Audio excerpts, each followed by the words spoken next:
ओंकारेश्वर भगवान की जय। पूरे 12 ज्योतिर्लिंग 12 ज्योतिर्लिंग में ओंकारेश्वर ही ऐसा ज्योतिर्लिंग है जिसके दर्शन के पश्चात कोई महानदी का दर्शन होता है, जिसके तट को छूकर कोई महानदी बह रही है।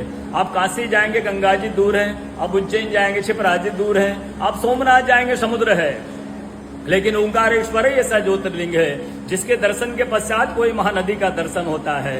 वो महानदी है रुद्रदेहाय विद्महे मेघलकन्याय धीमहि तन्नो नर्मदा प्रचोदयात्। भगवान शंकर की दह से पसीने के बूंद से निकली है मां नर्मदा। भारतवर्ष में जितनी नदियां हैं सब उत्तर दक्षिण दक्षिण उत्तर की ओर बहती है, लेकिन मां नर्मदा उदय से अस्त की ओर बहती है, पूरब से पश्चिम की ओर बहती है। सब नदियों में नर्मदा ही नदी ऐसी नदी है जिसके जितने कंकर हैं सब शंकर है। नर्मदा पुराण में ये भी कहा गया है कि नर्मदा जल के स्पर्श होने से जो शिवलिंग निकलते हैं उनको डायरेक्ट पूजा कीजिए, उनको प्रतिष्ठा की आवश्यकता नहीं है। नर्मदा जल स्पर्श होने से वो स्वयं प्रतिष्ठित हो जाते हैं। जब अयोध्या में रामलला जी की स्थापना की गई थी, जब 2.5 फीट का नर्मदा का शिवलिंग ओंकारेश्वर से ले जाकर के अयोध्या में रामलला जी के साथ स्थापित किया गया है। पुराणों में कहा गया है रेवा तटे तपम कुर्यात मोक्षदायिनी गंगा।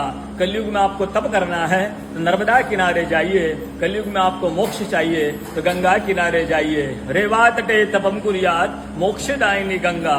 कलयुग में एक तपस्वी संत का, नर्मदा किनारे तपस्वी संत का अनुभव बताता हूँ जो वर्षों से नर्मदा का तप किया उन्होंने। वो देखते हैं सुबह 3 से 4 बजे ब्रह्म मुहूर्त में एक कोई माई आती है और नर्मदा स्नान करके लौट जाती है। संत को जिज्ञासा हुई कि मैं माई को वर्षों से देख रहा हूँ, सुबह से नर्मदा स्नान ब्रह्म मुहूर्त में करके निकल जाती है, कल मैं माई से पूछूंगा।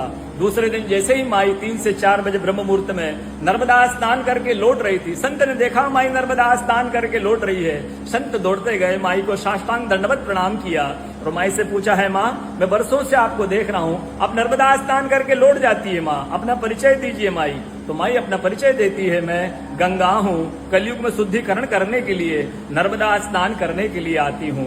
बोलो गंगा मैया की जय, नर्मदा मैया की जय, ओंकारेश्वर भगवान की जय, आज के कथा के आनंद की जय, सारे भक्त और भगवान की जय। नमः पार्वती पते हर हर